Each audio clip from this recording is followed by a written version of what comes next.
All right. Okay. It's less. Yeah. Let me put it on fly mode. Now we have this one. We don't need it. Yeah. I got it. The phone is not recognizing my face. Well, you're gonna have to type the code in. That's a good sign. Yeah. So it works. Fly mode. Fly mode. Okay. Zug mode. Flugzug. Flugmodus. Flugmodus. Yeah. Ja. Das ist die Wörter.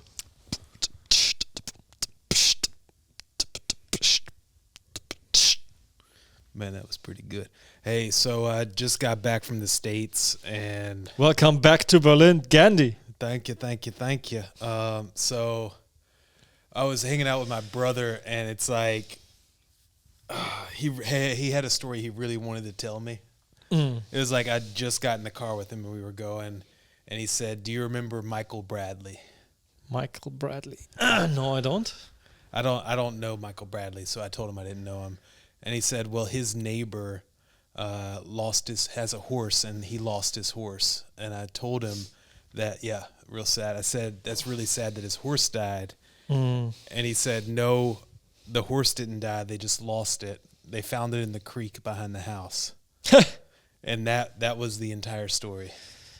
They found it. So Yeah. it wasn't lost. It was just in a different place. Yeah, I feel like going home is just being stressed for people you don't know.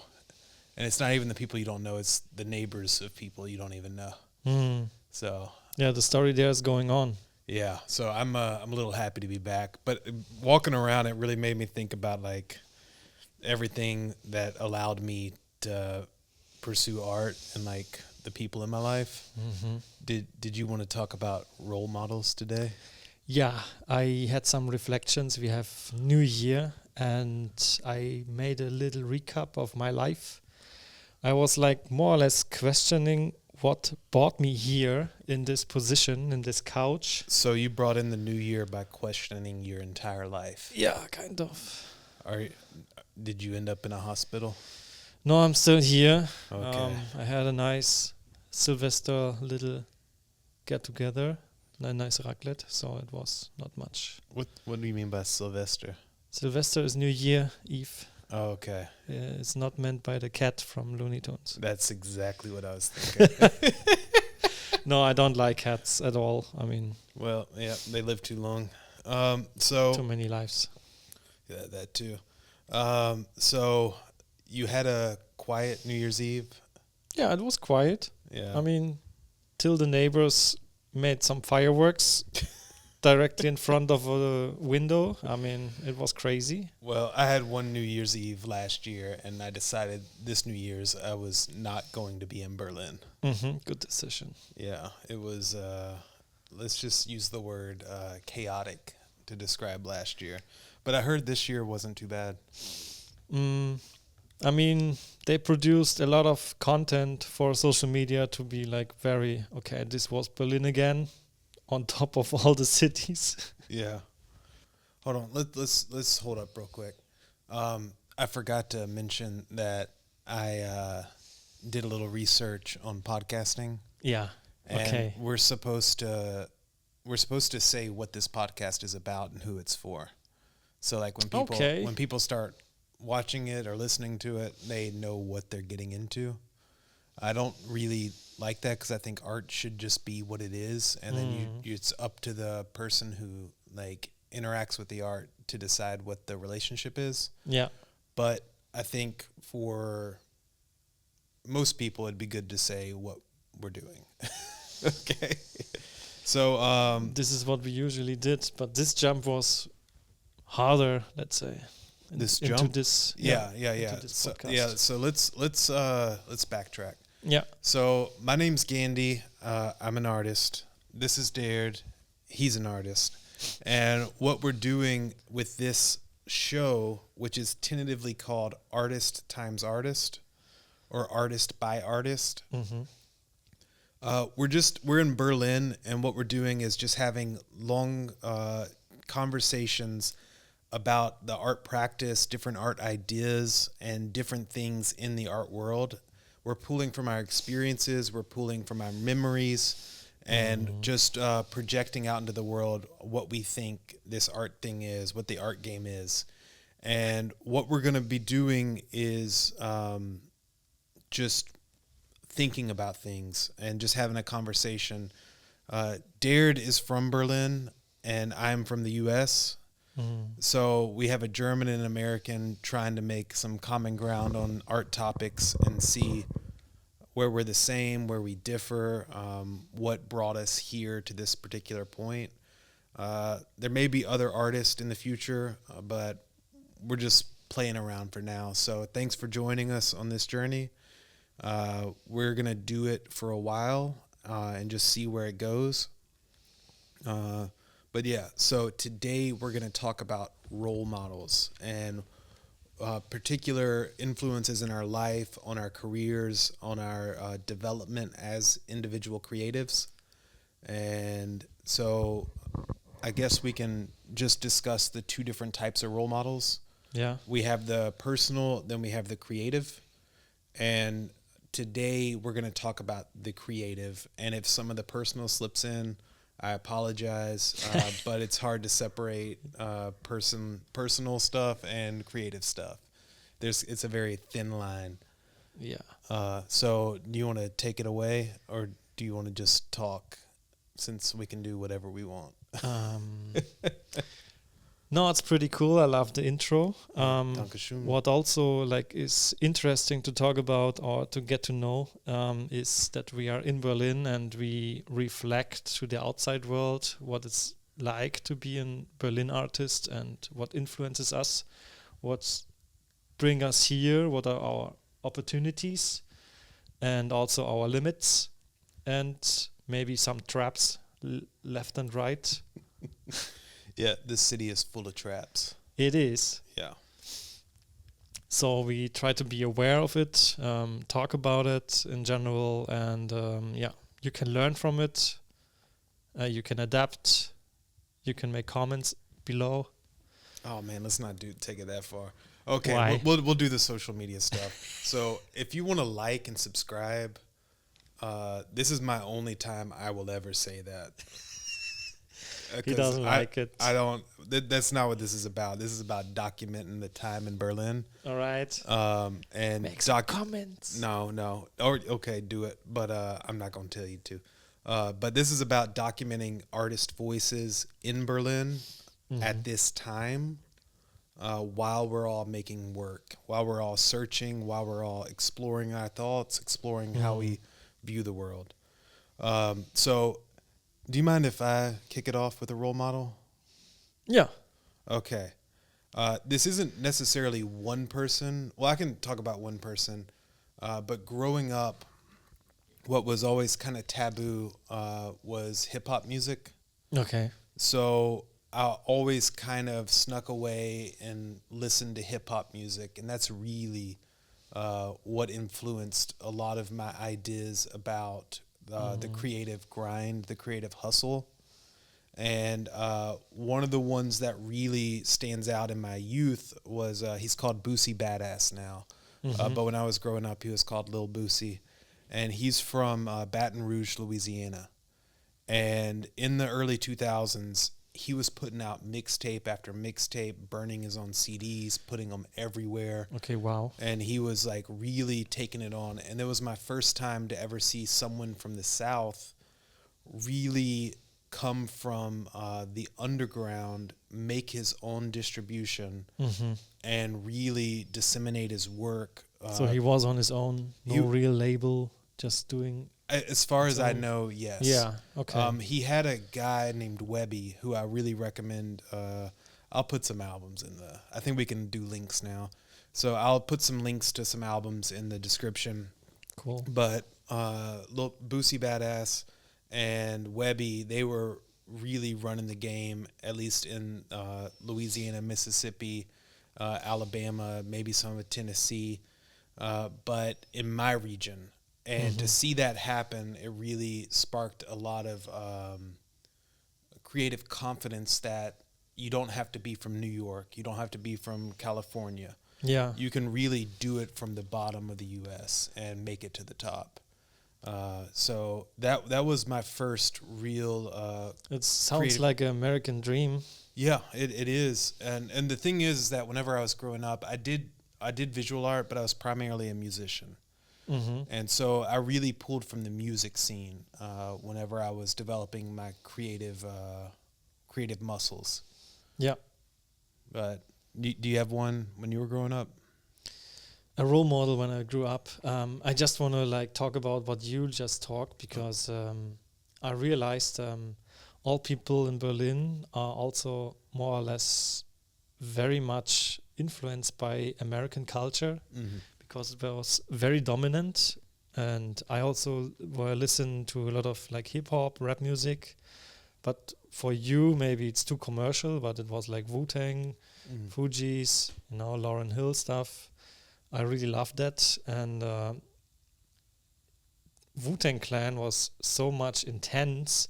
Like I was listening to it when I was very young, super loud. When I just realized was I had absolutely no clue what they were talking about. But the vibes were just amazing. Yeah, well, those are how do I put it? Those are all very good hip hop artists, but it's coming from a different place. It's like it's coming from New York. Yeah. I can't remember where Lauryn Hill's from. It may be Atlanta. Yeah. But one second. But I think for me, I couldn't really resonate with that type of music, mainly because they didn't speak like me. And the southern hip hop artist, I felt more of an affinity towards, because they had my same southern drawl. They had my same set of vocabulary for the most part. And then it was much easier for me to learn their metaphors, learn their figurative language. Yeah, that's what I'm saying, because the thing is, I can't differentiate much the music over there, like overseas, because it was all strange, abstract for me. For me, important was the beat and the rhythm and how they like flow with that, and what they show up in music videos, and like this was just cool, and I felt that, and I want to be like that, super nice, like putting the trousers down and just like be a rebel. That's why it didn't really resonate with me, because a lot of that music was primarily focused. Well, maybe not Wu-Tang Clan. And the examples you gave is more like heady hip hop with a message, or like trying to like process the world. But a lot of the hip hop that comes out of those regions, it's really it's focused on violence, and it's like it's focused on like much money and like more or less. I mean, all that kind of Wu-Tang was also making not just about violence. I mean, there was gang wars, but it has also important lyrics, and the examples you gave were those are good musicians. But what I'm saying is, out of those regions, so like a lot of the hip hop is posturing. And whenever it comes to southern hip hop, there's some of that, but a lot of it's just about getting laid and getting paid, and having a good time. And it's real slow. It's got like a real deep beat, and like it reminds me of one group a friend recommended me, was Southland Gangster Clique. I've never heard of them. Okay, but I was more like UGK. Then 3-6 Mafia, Project Pat. I was into Webby, Lil Boosie. These guys I found out later. And Nappy Roots, and like a lot of like those types of hip hop artists. I mean, you have to say Outkast, but that's what really got me into it. And then what kind of kept me going was my music taste kind of developed into more of like the poetry hip hop. So like Buck 65, Sage Francis, Atmosphere, those types of people, and especially A$AP Rock. But as I got older, the music really started to fade, and my role models started shifting towards the visual arts. And it's not anyone I ever met. no one ever had a really like a conversation with. It was just people who I knew were out in the world and making it happen, making art consistently, and making cool stuff that people talked about. And so that I've primarily got that. Did you ever hear of the website that came out of California called Fecal Face? What kind of faces? Fecal Face. Fecal. Yeah. What is fecal? It's a Figurative? No, it's a medical term for mist. Mist. Auf Deutsch Mist. Okay. Yeah. So that's why I don't know the word. Yeah. Because I don't know any bad words. Yeah, das ist gut. Das ist sehr gut. But like what would you call it if you get really intoxicated here in Berlin? Intoxicated. Like what's you'd say I got blank last night.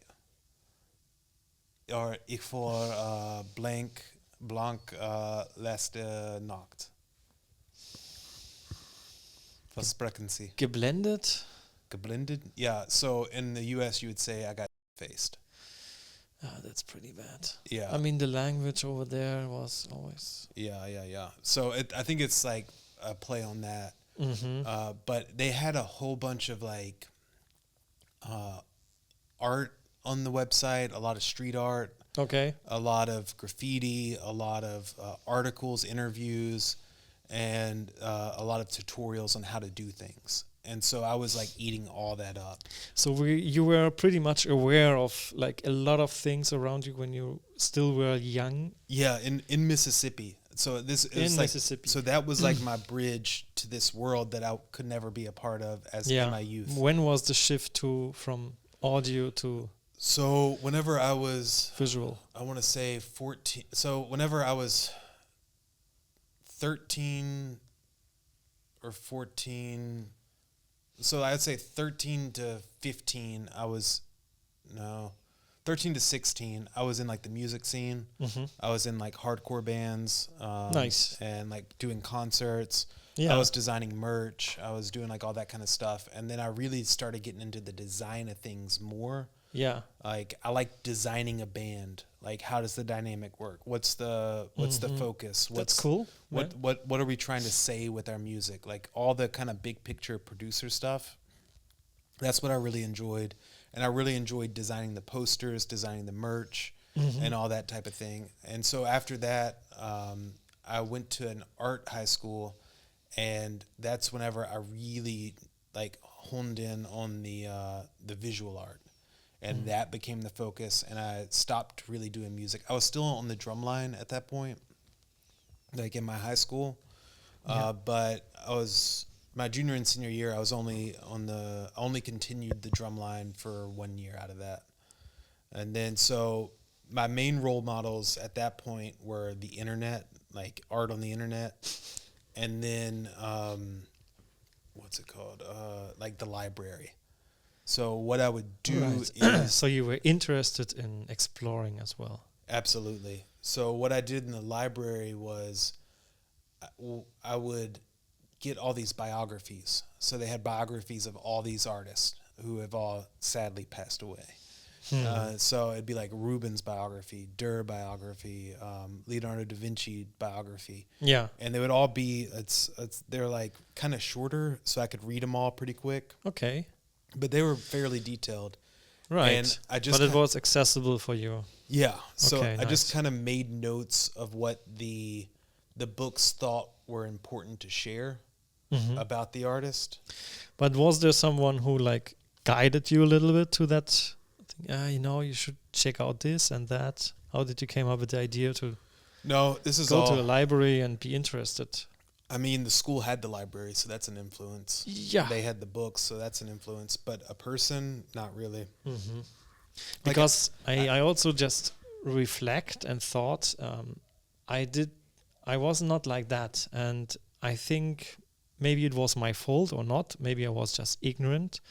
But I was just interested in graffiti, listen to loud hip-hop I don't understand, and just went with this flow. I mean, I grew up in Marzahn, like everything was gray, so I had this intention to make it colorful and also to get out of this, like an escape.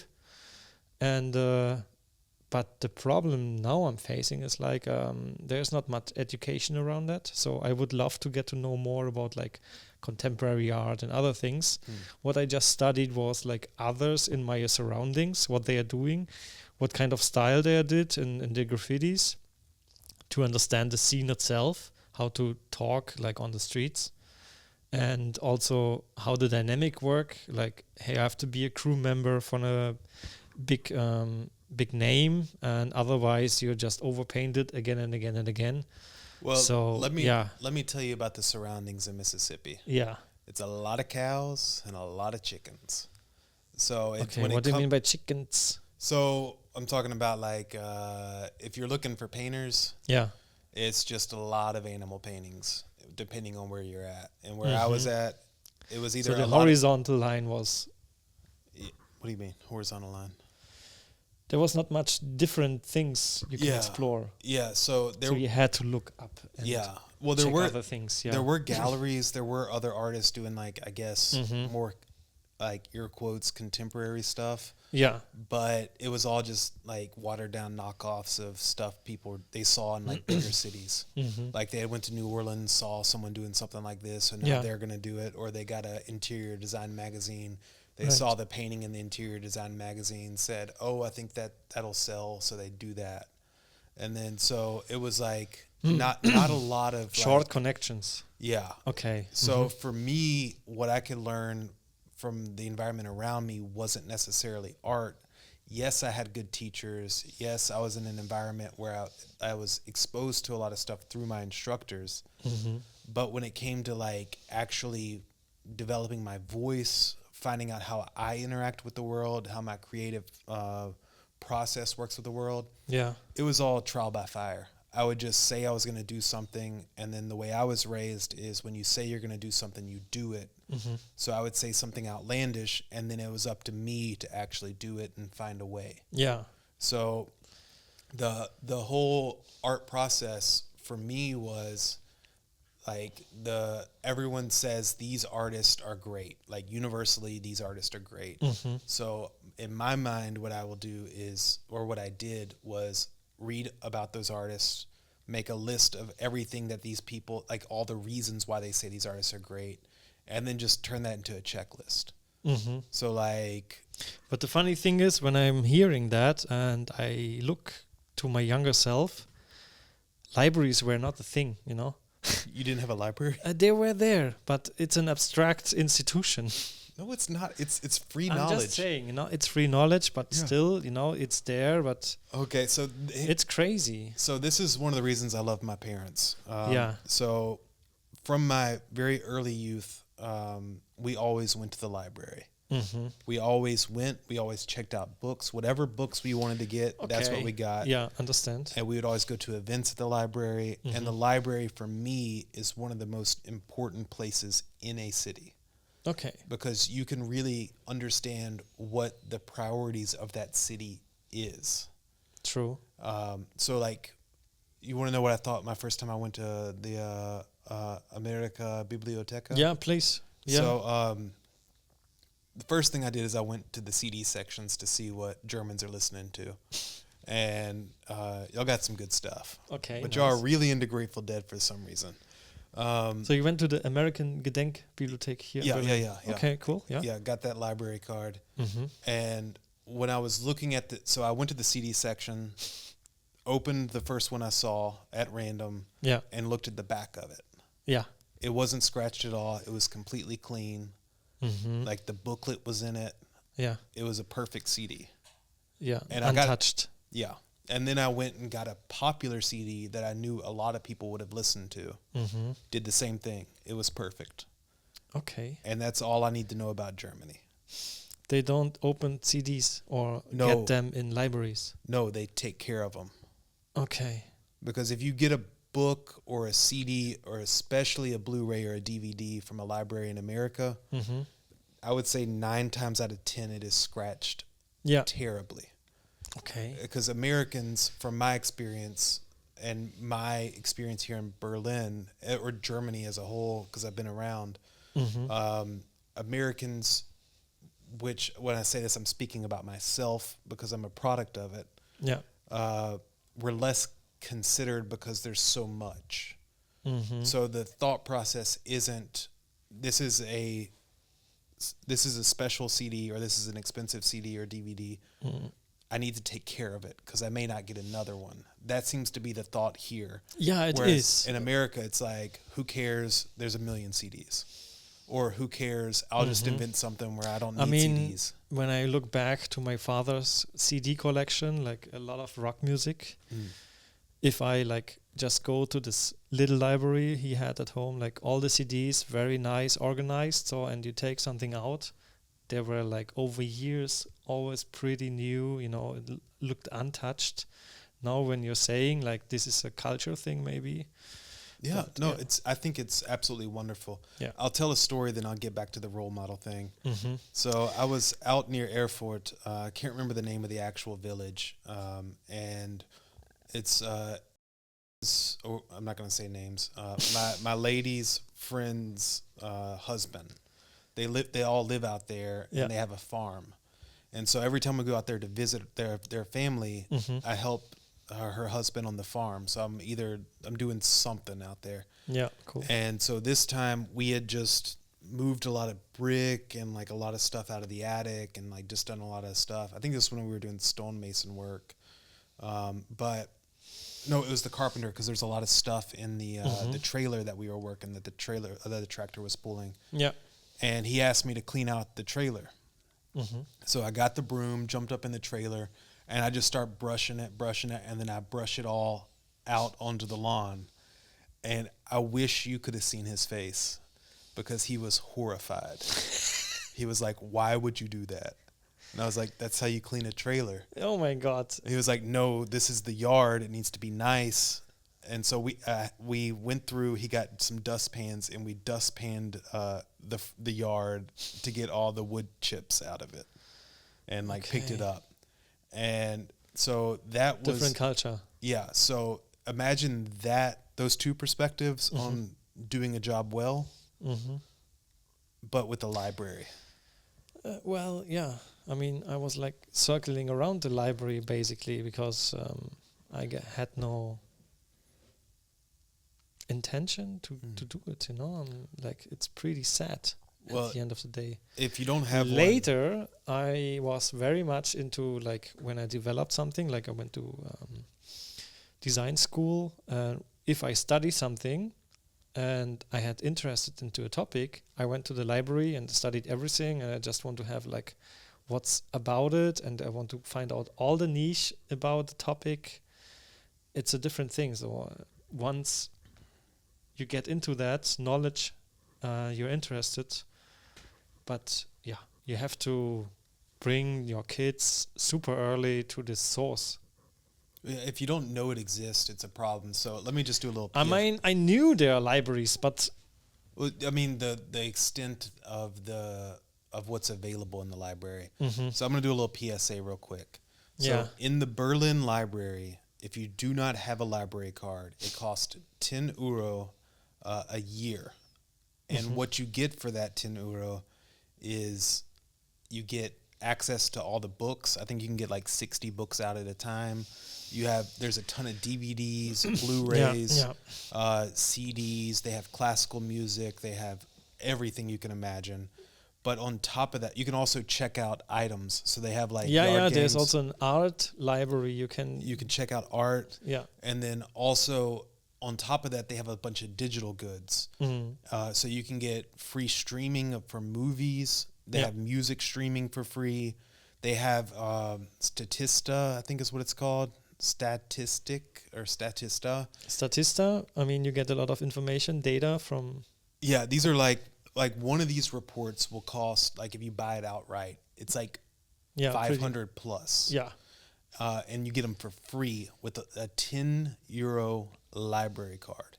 And then on top of that, you get complete access to LinkedIn Learning, which if you're trying to learn any type of design, any type of professional development, coding, anything, it is an amazing resource. And they have it in multiple languages.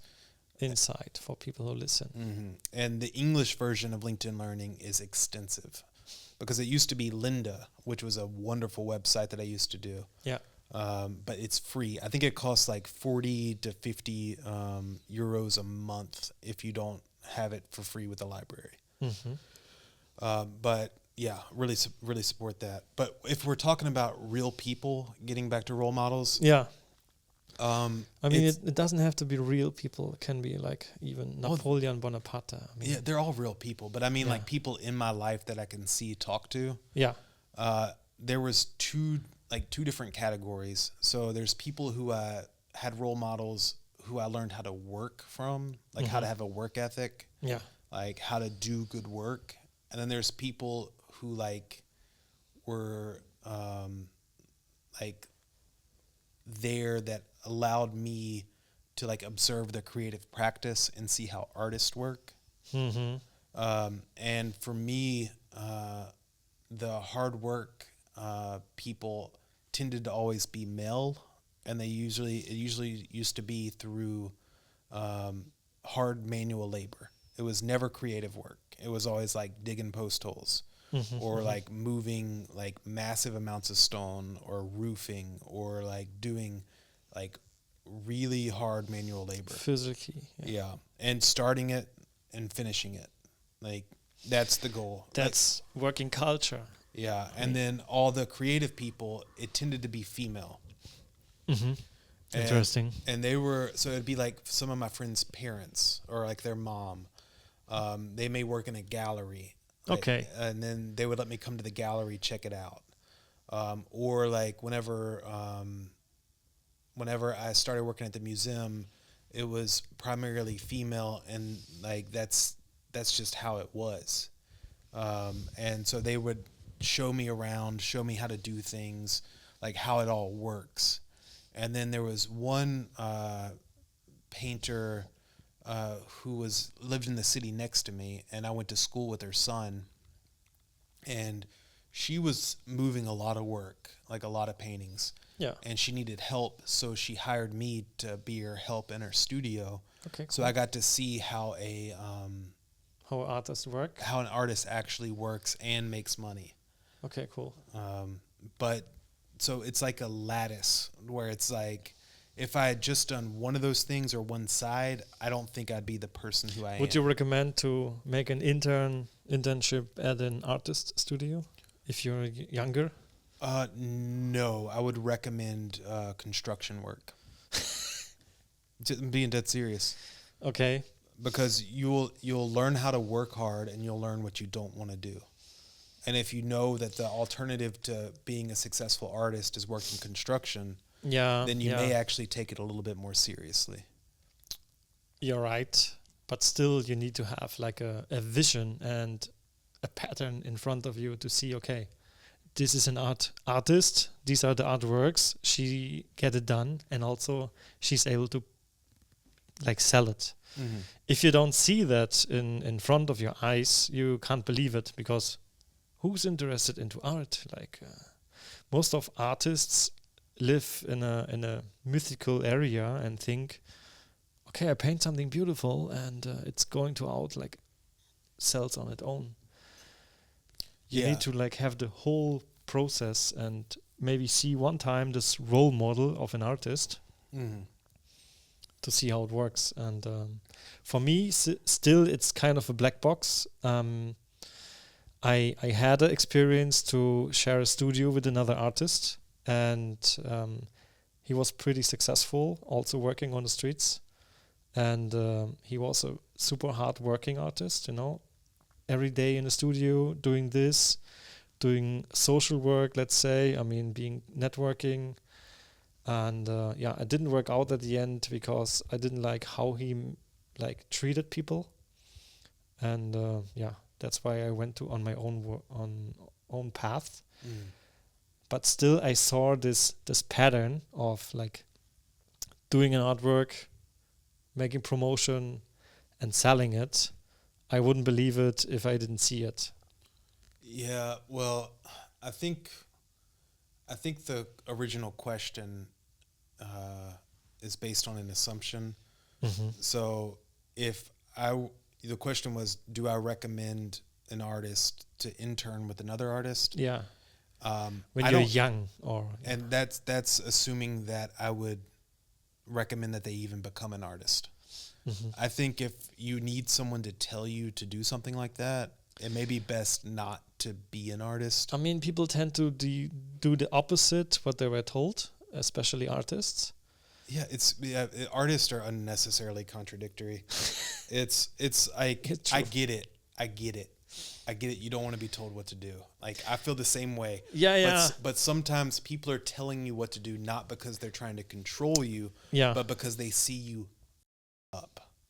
And I they're mean, I trying to really help you. love what you said, that you have to experience hard labor work and do things you don't like. I Hey. mean, I was also I don't mean to alarm you, but there's a spider over there.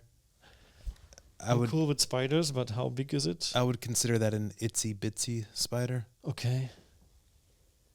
I can't see it. Okay, well don't worry about But it's it. always here. I mean, there's one waiting always, like that I switch off, so we both go home and to bed. Yeah. All good. Okay, cool. Where were we?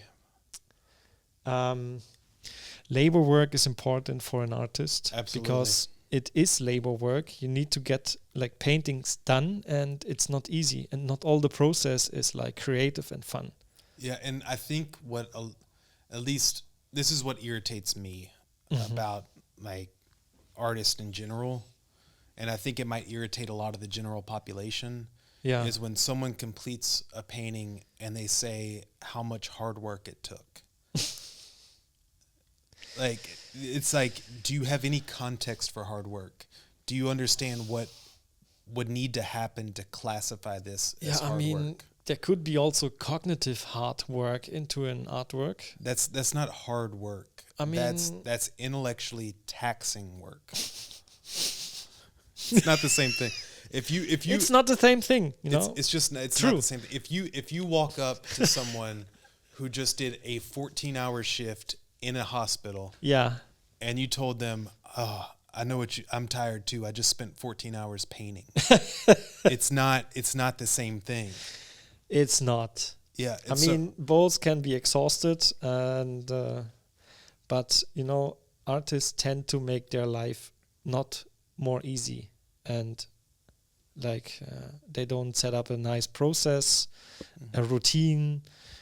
They're always like being creative and work till late night, but you know, when they ask when they started, it's in the evening.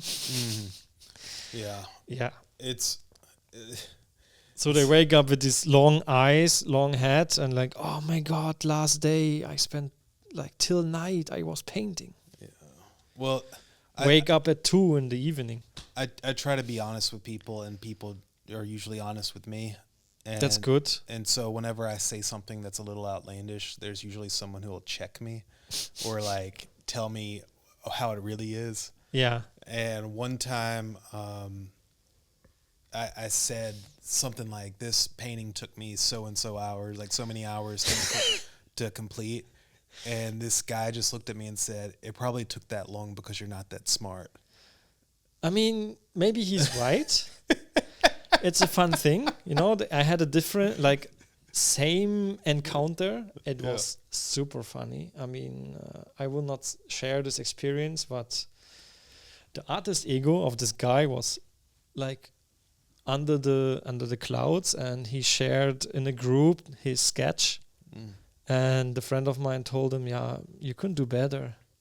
Yeah, he probably could. Yeah, of course. And he can. It was not a critic. It was just a comment. And he left the group. Can you believe that? Oh, man. Is he still an artist? Yeah, it's the successful one. Oh, he is? Yeah. Yeah. It's probably 'cause I mean, he's you hanging need out also some kind of attitude, you know. Maybe you didn't sleep long. And well, when someone tells you the truth, it hurts for a while. And then True. Then you but these get are over like the kind of critics people need. Yeah. Apart from role models, you also need some kicks left and right to like keep on a track. Well, going back to the manual labor and my role models there. Yeah. What anytime I'd start a project, whether it was with my dad or I also worked for a bunch of older men like around the state, and before anything happened at all, we would have our coffee. We'd have a little breakfast. It would be like 5 a.m., 6 a.m. Yeah. and then we had a time when we start working. Mm-hmm. And before we started working, we decided what we were going to do that day. We made a plan, and then we got all the tools we needed for that plan. Oh man, that's cool. And then whatever in that plan was the hardest thing to do, we did that first. And then whatever was the second hardest. That's a super nice concept. Yeah, and then whatever second hardest you do second, third hardest you do third. And then by the end of the day, when you're losing energy, you're still doing the monkey task. You're doing the easy things. Yeah. No, I really loved when I was looking back, because I was like in a telephone list of a carpenter living outside with his studio outside of Berlin, and sometimes I got a call in the late night. Hey, I'll bleep it. Hey, Dad, can you help me tomorrow? We have some like benches to like put in the 8th floor, and can you be there and there at 4:00? PM or AM? AM. Oh, okay. Because it starts super early. They're like before the bakery. Yeah. It was crazy, but it showed me, hey, if somebody needs me and it's get paid, I'm there, and it's crazy. So I love that. Yeah, that's what I did for years. In order to pay for my studio in Denver, I had to be at work at 6 a.m. every single day. Yeah. And so I was up at 5. But the thing is, when you're good with tools and you just wake up and you're just into the zine, your mind later wakes up, but you're continuously doing things, like not harming yourself, but it's a nice experience. You're working with your hands, and then you wake up. And you realize how much you can get done before anyone even wakes up. I miss that time, because now I feel like I'm doing a lot and I'm not getting things done. But it's another topic. Yeah, well, if you make a list, set up your tools, hardest thing first. Yeah. So nice metaphor. Yeah, well, it's a reality. But so in terms of individuals who are role models who I never met, there were a lot of nice category. Yeah, there's a lot of artists who were like contemporaries, who were like 10 to 15, maybe 20 years older than me. But I didn't know that I knew they were older than me, but I didn't know like how much older than me they were. Yeah. So there was people like Barry McGee. Are you familiar with him? Don't ask me that. Ed Templeton. I really liked his work. And then you may know this one, Keith Shore. Have you been to McKellar? How do you say it? McKellar? McKellar. The brewery that's over in Prince Lauerberg. Say the name again. McKellar, Mikkealer, maybe? No, Mikkeller. go on, please. So he did all the design for that brewery. Yeah. So okay. But I found him through fecalface.com. But seeing all their work, seeing how playful they were, how they didn't take it seriously, how it wasn't like they took it seriously, but they didn't treat it like. He made a painting from the bar from outside. You mean that? No. No, like he did. He's a designer as well. Yeah. And he designed all the branding, all the cups, all the like the imagery for the whole brewery. If you see it, you'll maybe I check it out. Yeah, no. If anyone's never been, don't go, because it's already really crowded and popular. I won't be able to get a table, but no. But you can show an image here, so they don't have to go there. Yeah, no. It's great beer. It's a great place. They have a lot. Because there's in this area, Prenzlauer Berg, close to Kastanienallee. There's a brewery, and they have like all kinds of beers there. Like here, our studio mate was working there. And there's a painting outside from an artist called Crank. That's very familiar. Yeah, and he did there a super nice job, and it's pretty impressive. And just work with the pattern of its style, so it was black and white, and it's still there, and it's iconic image. I think I'm thinking of the Jason Statham movie. No. Okay. It's called Crank. Okay. But if you have pictures of it, you can send them Yeah, to I me. share that. Yeah. I met Uh, this guy once. Cool guy. Yeah. He's Yeah. in UK, I guess now. Yeah. So let me think of other role models. As I was developing post university, I didn't really have many role models. I just had people who knew how to do things I didn't know how to do, and so I would meet with them. I learned business. Yeah. I learned how to not run a nonprofit.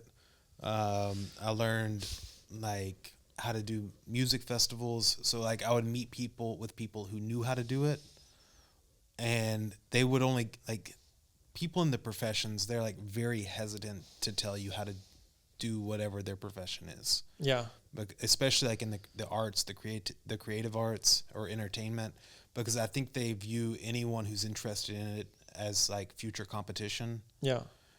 So the people who ended up being able to teach me were people who, if I were successful, they could make money from my success. Okay. Does that make sense? I have to think about it. So like I learned how to do music festivals, not by partnering with someone who does music festivals, but by someone who does the services that music festivals need. So if I do a music festival, then that person makes money by providing me a stage, sound systems, generators, that type of thing. I mean, that's a nice chain of like benefits. Yeah. So that's Pretty usually who I smart. learned from. And then design. I did some design in school, but I studied painting and drawing in like university, but in high school I did some design stuff. And for the music thing, I did some design stuff. But I never really learned how to do it quite right. Or like, I mean, you're learning by doing, which is Yeah. good, and you saw also that's how it works. yeah, so I guess my role model in that was there's this artist named Scott Allen in my hometown. And I was painting a mural or something, and he came up to me and asked me if I knew Photoshop. And I said yes. And he said, asked me if I wanted a job. And I said no. And so I just kept painting on my studio. And then the next day he came back and he said, "Do you know Illustrator?" And I said no.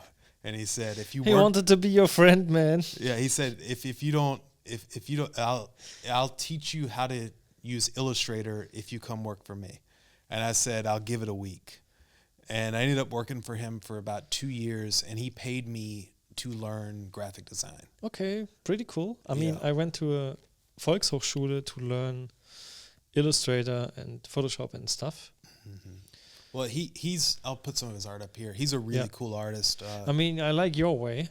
Yeah. I spent like hours in a school and did things they recommend me, and it wasn't fun.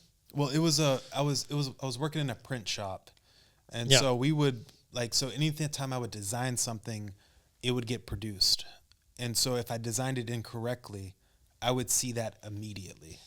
So I was able to learn responsibility. I was able to learn That's really cool. quickly, because if I did something wrong, it would be expensive to fix. But you were aware of it. Yeah. Yeah, that's cool, man. Yeah. So he taught me how to like basically be a production designer.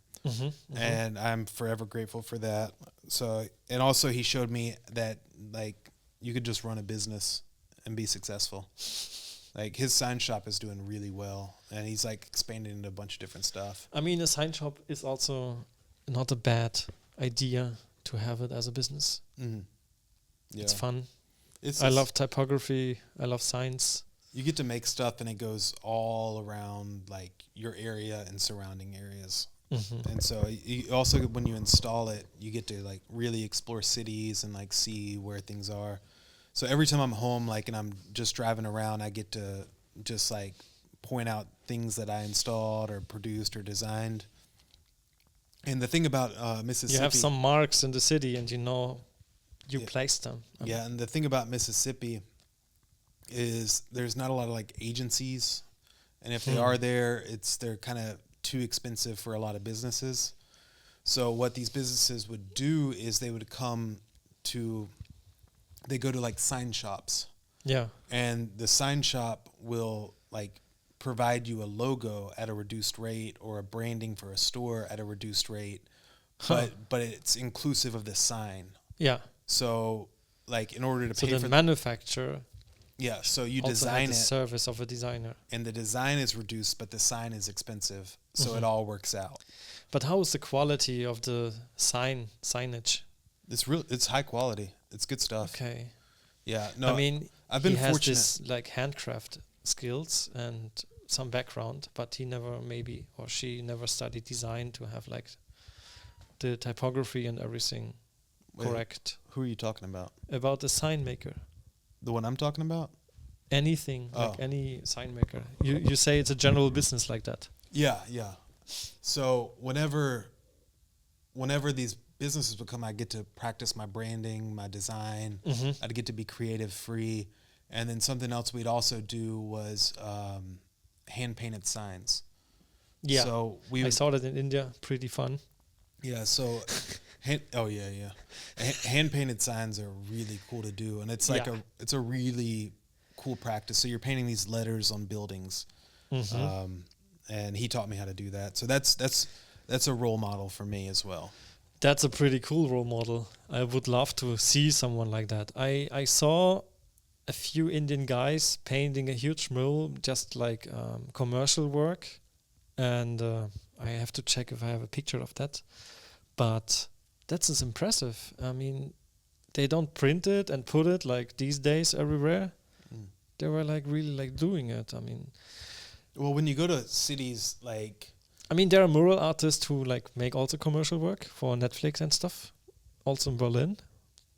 But yeah. Well, that's one of the reasons why I didn't really like see the point of graffiti. Because like all these artists are putting these letters on walls, like actually paying money or stealing the paint to go and paint on a wall. And I feel like if they knew how much you could charge for like actually hand painting letters on a wall, they would be surprised. Yeah, I get it. But the graffiti scene, it's another topic. I mean, I also learned some role models. One of the first role models I had was in my area when I grew up in Marzahn. And it was a guy I never met, but I saw his styles and like huge artworks, let's say, because they were just graffiti. I wouldn't say it artworks, but it's another topic. But it was like impressive. And but you are not impressed by the things itself, but more like the impact it has on you when you're like passing in the streets. So you're walking unconsciously, like, and then boom, there's like a 2-floor massive graffiti of his name, his individual name, not the name of the crew or anything. So, and then you realize, okay, this guy spent like 1 or 2 nights on this spot and just writing his name like huge. That's crazy. So it's also a role model I never met, just through stories. Who knows this guy and just what he left, you know. And I have to make this personality I never met like in my mind. How is he doing? Like what is he doing? And it's kind of romanticizing, but I never learned like how to do things like that. So I was like always more or less on my own and try to figure out how it works. And it's a longer path. Yeah. Huh. Well, are there any other specific role models you can think of? I mean, you were also talking about role models later, like artists or that influenced you and you never met. I studied some of them, just a popular one, like Basquiat and his friend who was older, who made this the soup. Oh, Andy Warhol? Yes. Yeah. But from Andy, just as interesting that he has art in a sense of like mass production. Yeah, I don't. So he's a designer more or less, and he just produces artworks and sells them as artworks. I feel it's more like a graphic designer with a artist tool set. But we can have a long debate on that. Can I say a little something about Mr. Andy, Mr. Warhol? Yeah. I don't necessarily think that's someone anyone should use as a role model, and the reason being is when you look at a role model, you have to make sure their end, like where they're at now, fits where you want to be in the future. Yeah. And everything he did led to getting shot in the stomach. So it's like, I think he got too many people involved in his creative pursuits. I feel like it was too social. It was too much about like status and celebrity. And there was too many outside opinions in his creative practice. So it's like... The outside opinions were too close to him. Yes. Yeah, that's the problem. So I feel like when you have a creative practice, it's like a big ship, and there has to be a captain at the head of the ship. And that captain has to make resolute decisions well in advance of the iceberg. Yeah. Or you will hit the iceberg. I mean, it's interesting what you're saying, but still, I think he's a good role model. You don't have to take the whole concept. You make always like get inspired of them and take what you think is good for your journey. Yeah. I wouldn't like desire to get shot in the stomach. And also because I left the other guy was like, I don't want to treat other people so bad because I have an ego or something, and then they leave me after I teach them things that might be benefiting me. So I'm more aware of like how I talk, how I treat people, and also kind of what I'm now doing, reinventing myself after I like reflect my journey so far, is I want to give something back also to the society, from a street artist to I wouldn't say street worker, but at least connecting the dots of things where I'm from and what I missed in these days. What do you mean by street worker? Street worker, in a sense of that instead of just pasting my artworks in like social spots where like a lot of people go, I go with my artistic tools there and try to create with the community together. So I share it, my skills, with the people who are there, so they understand how it's made, what my intentions are, and they can like identify maybe with me, and also find out that it's not a good idea to do artwork. Okay. When you said street worker, I thought you meant someone who would give you a back massage for a back massage for $1. No. Or like these hair cutters. Yeah, hair cutters. Yeah, I met like in India that you can get a haircut on the streets. Okay, yeah, like a vendor. Yeah. Okay. These are street workers for you. I mean, social workers. Street workers are some people consider them social workers. So nice. let's shift. So I think I would like to maybe think of who our role models are now that we're adults, because I don't know if you know this, but my Geburtstag war Sonntag. Nein. Yeah. Okay. Yeah, and you didn't give me a present. Yeah, well, your presence is a present. So I'm thinking about who, like, oh, danke schön. I'm sorry. Alles gut. Sonntag is not so far. I still have a week to give you a present. Yeah, it's only my feelings that are hurt. That's the worst. Yeah. So, like, for me, what I'm thinking now, the people who I really look up to are the people who made really solid plans in their youth, and then were able to follow that through for their entire life. So, like, they didn't make specific plans. Yeah. They made general direction plans. Okay. And so, do you have an example? because it's kind of abstract.